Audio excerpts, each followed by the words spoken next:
All right, so this is the end of the timeline summary. I'm just going to go over from the midpoint to the end, and then I'm just going to kind of like talk a little bit about um, everything. So in 1935, Louis Armstrong and his band would work with Joe Glasser as a manager, and he recorded many records for them.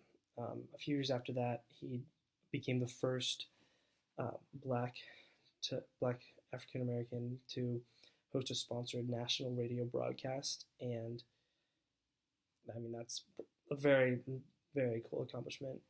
And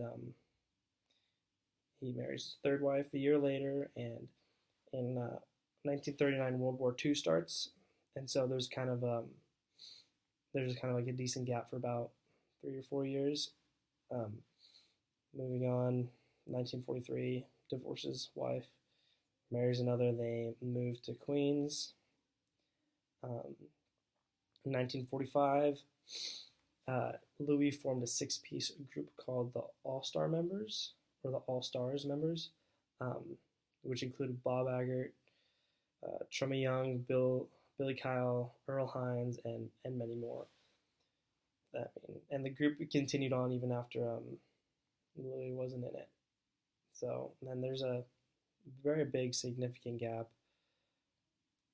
and then we get to Louis he reaches the top 10 of the LP charts with Stashmo at Symphony Hall. It's a fantastic accomplishment for a musician like himself, and just for musicians in general, being that high at becoming in the top 10 of an LP chart. I did some research on it. It's very prestigious. And then there's another gap, and we get to Armstrong for Independence. So what that is, he played a concert celebrating Ghana's independence, which was attended by more than 100,000 Louis Armstrong fans.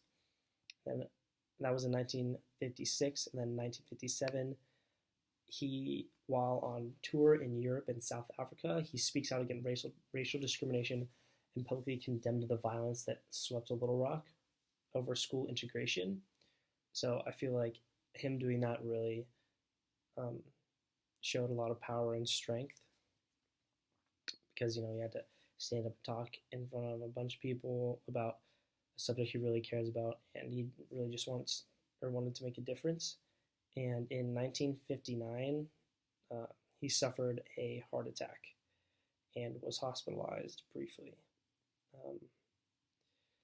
And then not much happens after that, but in 1968, he recorded his last hit, "What a Wonderful World," and then he passes in 1971.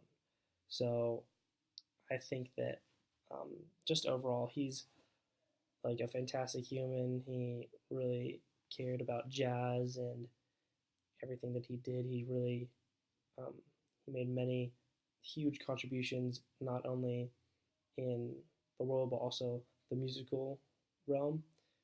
So I just think that he's a great person, and he really cared about jazz, and you could really tell that from reading this timeline that he really strived to do his best, and he was one of the best. So that's all for my timeline and my project. So thank you very much for watching these videos and looking at my timeline.